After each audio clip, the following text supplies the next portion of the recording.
Olá pessoal, nosso vídeo de hoje é sobre o livro do Deuteronômio, o quinto livro do Pentateuco, o quinto livro da Bíblia no Antigo Testamento. É um livro bastante diferente do restante dos outros quatro, Gênesis, Êxodo, Levítico e Números.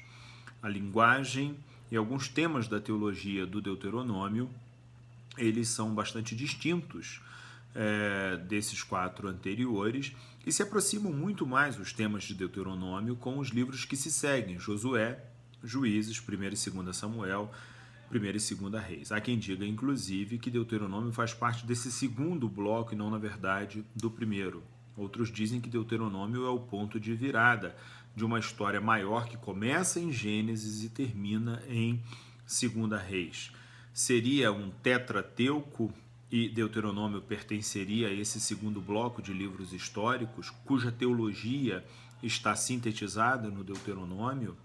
Seria um hexateuco que passa por Deuteronômio e conclui em Josué? Ou seria, na verdade, um eniateuco? 9 livros, Gênesis, Êxodo, Levítico, Números, Deuteronômio, Josué, Juízes, Samuel e Reis.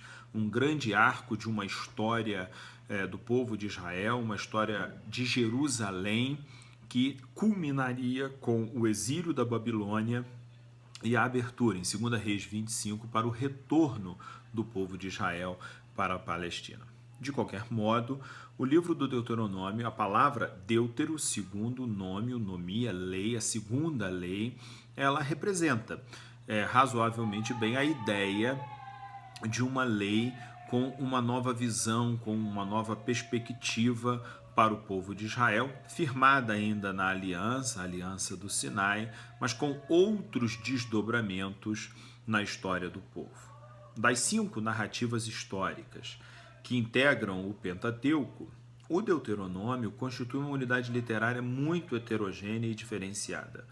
É por isso que há quem desconecte o Deuteronômio do restante dos outros livros.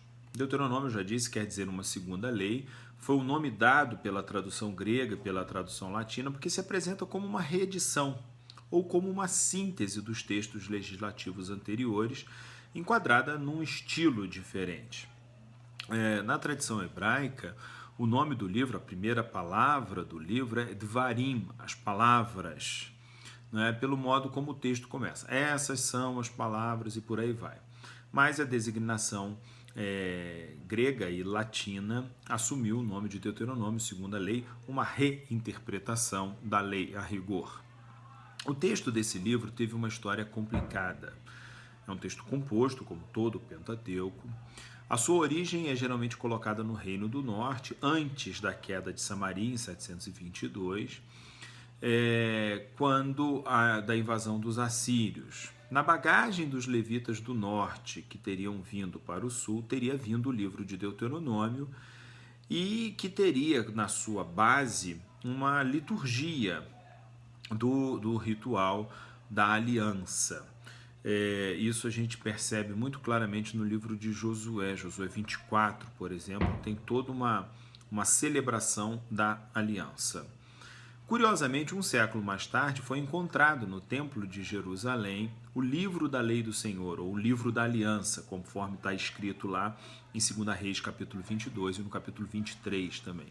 O rei Josias começou imediatamente a pôr essa lei em prática, fazendo uma reforma do culto de Israel, 2 Reis 23. A relação entre essa reforma de Josias, reforma do culto, eliminando os altares nos lugares altos e centralizando o culto em Jerusalém, a relação dessa reforma e do Deuteronômio encontra-se na insistência da centralização do culto em Jerusalém, o que mostra que a reforma de Josias foi sim inspirada pela descoberta do tal livro. E esse tal livro certamente é o Deuteronômio ou alguma coisa que inspirou futuramente o Deuteronômio. Mas a lei encontrada no templo poderá ter sido uma redação posterior do esquema da aliança, que veio do norte, onde a temática da palavra, do profeta, da aliança, do Sinai, se sobrepunham à temática do culto e do sacerdote, que prevaleciam, como era natural em Jerusalém. No sul, deve ter sido feita uma primeira redação elaborada, depois da reforma empreendida por Ezequias, que se mostrou falha no final das contas, ou seja, em meados do século VII antes de Cristo. A última redação deve ter acontecido quando houve a redação do Pentateuco, já no século V, século IV.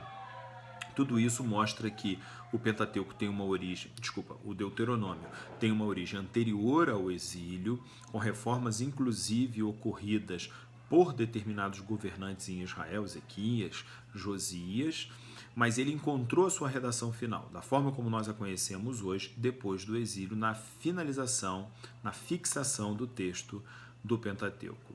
É no contexto dessas diferentes etapas da redação do Deuteronômio que a gente deve entender esse constante vai e vem que aparece no Deuteronômio do tu e do vós, por exemplo, no discurso de Moisés. É porque são vários textos que foram justapostos, compostos, interpostos ao longo do tempo, quando se dirige ao povo de Israel, na segunda do singular ou na segunda do plural. Apesar desse fato parecer um pouco ilógico, na tradução, diversos tradutores de diversas bíblias espalhadas pelo mundo preferem manter essa distinção do tu e do vós, por exemplo, que é muito frequente no livro do Deuteronômio, exatamente para mostrar essa situação ocorrida dentro do livro. Bom, o livro do Deuteronômio ele é dividido basicamente em 3 grandes discursos atribuídos a Moisés, com um estilo direto, num tom exortativo, profético, usando temas e frases estereotipadas, repetitivas, através das quais ele sintetiza, ele didaticamente registra e reforça temas dessa teologia, dessa catequese que ele está fazendo, segundo os ideais dos tempos puros, da caminhada pelo deserto, de modo que o passado e a peregrinação pelo deserto iluminam o hoje de Israel, né? O hoje, no momento em que o texto foi escrito, como se o passado iluminasse a vida presente de Israel.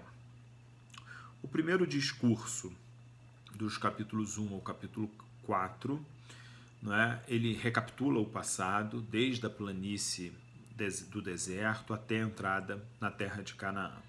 O segundo discurso, mais amplo, né, é o coração do livro, do capítulo 4 até o capítulo 28, Moisés ele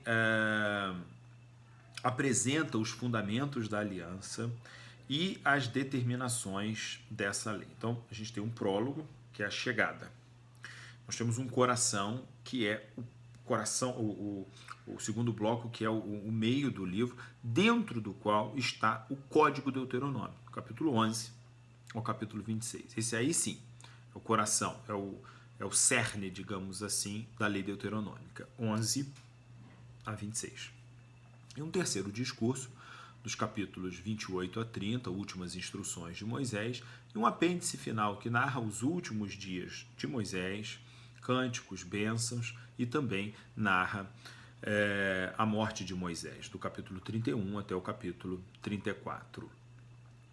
Olha, diversos exegetas apresentam ainda uma outra divisão, atendendo à estrutura da aliança que percorre todo o Deuteronômio, do princípio ao fim. Por exemplo, uma introdução, uma recordação do passado, de 1 a 11, a proclamação da lei, de 11 a 26, o compromisso entre Deus e Israel, o estabelecimento, digamos assim, da aliança, no capítulo 26, bênçãos e maldições, de 27 a 30, e a finalização do livro, com os testemunhos da aliança, inclusive Moisés, de 30 em diante. Esse esquema vem confirmar que nós estamos diante não de uma segunda lei, propriamente dita, mas de um reforço da aliança estabelecida no Êxodo, reforçada no culto do Levítico, mas agora sintetizada nas palavras do Deuteronômio.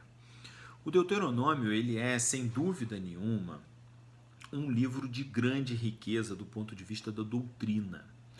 Eu costumo dizer, inclusive, que a Bíblia é deuteronômica em certo aspecto, porque os esquemas teológicos de obediência, pecado, conversão, são próprios dessa teologia do Deuteronômio. Sempre preocupado em inculcar a fidelidade de Israel a Deus, que é chamado Pai.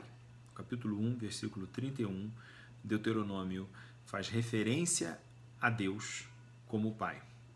E a estabelecer entre os membros do povo escolhido uma fraternidade. A filiação do povo para com Javé promove, portanto, uma fraternidade, irmandade entre os filhos de Israel. Israel não é simplesmente um povo, Israel é uma família, cujo pai é o próprio Deus.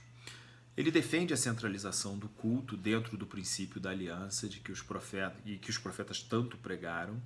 Um único Deus tem um único templo, onde é celebrada uma única aliança.